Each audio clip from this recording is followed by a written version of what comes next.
Every major bank on Wall Street, Goldman Sachs, JPMorgan, Morgan Stanley, Deutsche Bank, they all told you the same thing at the start of this year. The dollar is going down. Book it. They put numbers on it. Goldman said the low 90s. Deutsche Bank said 99. Morgan Stanley said the dollar could lose 10% of its value by the end of 2026. Every single one of them was betting against the dollar. And right now, as you're watching this, the dollar just hit its highest level in over a year. Not one of them saw it coming. Not Goldman, not JP Morgan, not the guys managing trillions of dollars for a living. So here's the question that should actually worry you. If the smartest, best paid forecasters in finance can be this wrong about the world's most important currency, what does that mean for your paycheck, your savings, your next vacation, and your grocery bill? Stick with me, because by the end of this video, you'll understand exactly what these banks missed, why it happened, and more importantly, what you should actually do about it. Not theory, an actual plan. Let's get into it.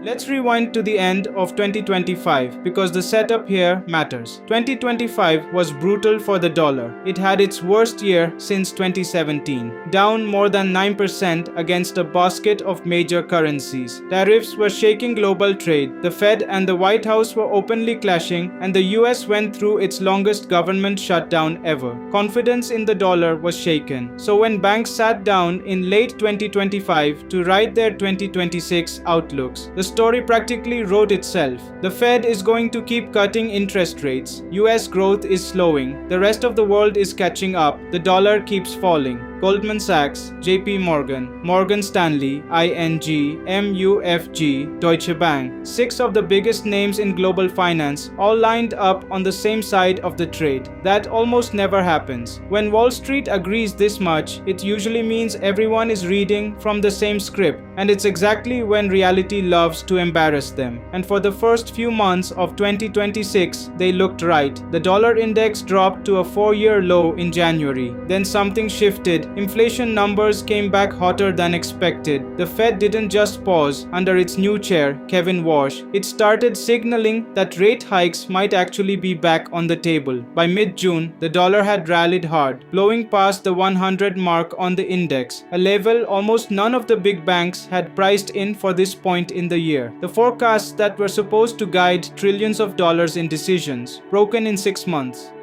Okay, so why does this even happen? Let's break down the actual mechanics in plain English. The value of the dollar mostly comes down to one relationship: interest rates versus inflation. When the Federal Reserve cuts interest rates, holding dollars becomes less rewarding. Investors can get better returns elsewhere, so money flows out of the US and into other currencies. That pushes the dollar down. That was the entire basis of every bank's 2026 forecast. The Fed will keep cutting, so the dollar keeps falling. But there's a second force that can completely override that: inflation. If prices are rising faster than the Fed is comfortable with, the Fed has to slow down or reverse its rate cuts, even hike, to keep inflation from spiraling. Higher rates make the dollar more attractive again because your money earns more just sitting in US assets. That pulls the dollar back up. Here's what actually happened this year. US inflation, which everyone expected to keep cooling, instead climbed back above 4%. That's nearly double the Fed's 2% target. Combine that with a change in Fed leadership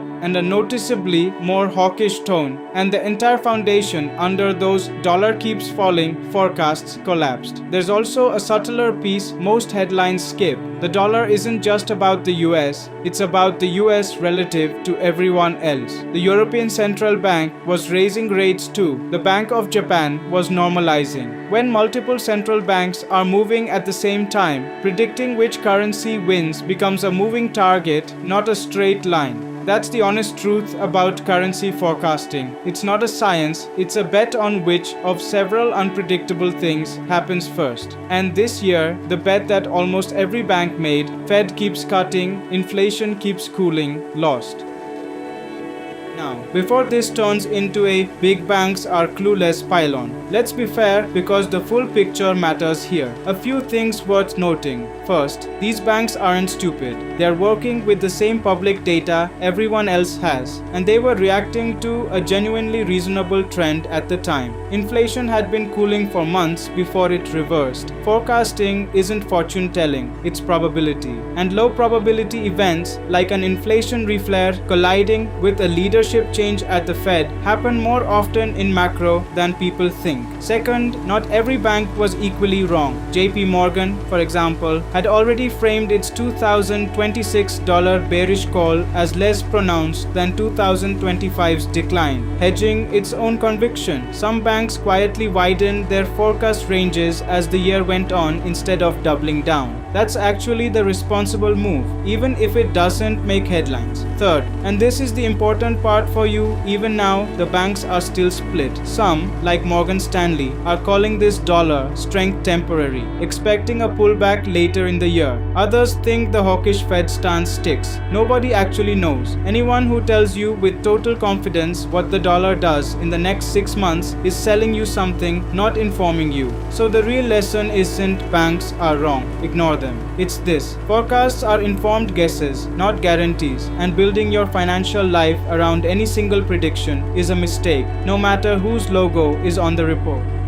Here's where this stops being an abstract Wall Street story and starts being about your wallet. A stronger dollar sounds good on paper. Our currency is strong, but it cuts in different directions depending on who you are. If you're planning international travel, good news, a strong dollar means your money goes further overseas. Flights, hotels, meals in Europe or Japan, all relatively cheaper than they were a year ago. If you send money abroad, to family, for remittances, for property, for anything, a strong dollar means your dollars convert into more of the local currency. That's a real tangible win right now. If you invest internationally or hold international index funds, this actually works against you. A stronger dollar shrinks the returns you get when foreign earnings and assets get converted back into dollars. Your international portfolio can look weaker than it actually performed, purely because of currency, not because those companies did badly. If you're a business owner who exports or work for a company that sells overseas, a strong dollar makes your products more expensive for foreign buyers. That can hit sales, hit earnings, and for some publicly traded companies, hit the stock price, which can ripple into your 401k without you even realizing why.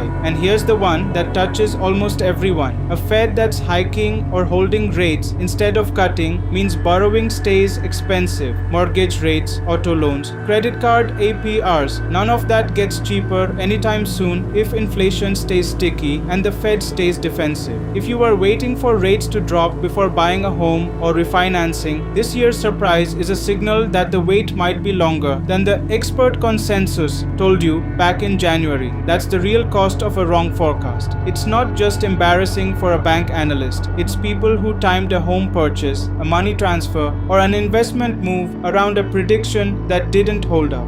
So what do you actually do with all of this? Here's your action plan. 4 moves, regardless of which way the dollar goes next. 1. Stop timing currency moves around a single prediction. If you are sending money internationally, transferring for a home purchase, or converting currency for a big trip, don't wait for the perfect rate based on a bank's forecast. Nobody, including the banks, can consistently call the top or bottom if the rate today works for your goal. That's the signal, not a headline. 2. Diversify your currency exposure, not just your assets. If a meaningful chunk of your net worth is tied to the dollar's direction, international investments, remittances, cross-border business, don't build your plan around one scenario. A mix of domestic and international holdings smooths out the whiplash when forecasts flip like they did this year.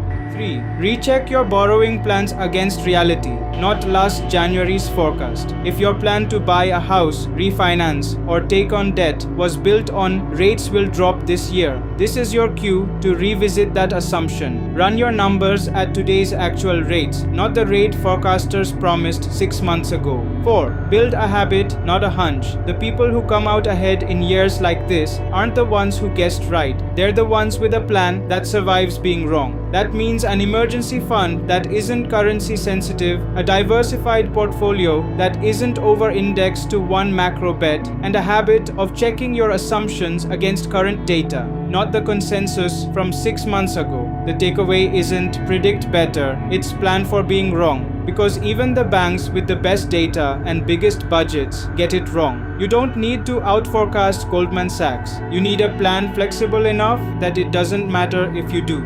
So next time you see a headline that says Bank X predicts the dollar will do Y, remember this video. It's not that these predictions are worthless, it's that they're one input from smart people working with incomplete information about a future nobody can fully see. The dollar's next move, honestly, still contested even among the same banks that got this year wrong. Some think this strength holds, some think it reverses by the end of the year, and that uncertainty itself is the real story. If this broke down the why behind the headlines in a way that actually made sense, that's exactly what Dollar&Demand is here for. Every week, we take the macro news that's flooding your feed and translate it into what it actually means for your money. Hit subscribe if you want to stay ahead of this instead of reacting to it after the fact. Drop a comment. I want to know, are you team dollar keeps rising or team this is temporary? I'll pin the best takes. And if you know someone who's been confused by all the conflicting dollar headlines this year, send them this video. It might save them from a decision built on a forecast that's already falling apart. I'll see you in the next one.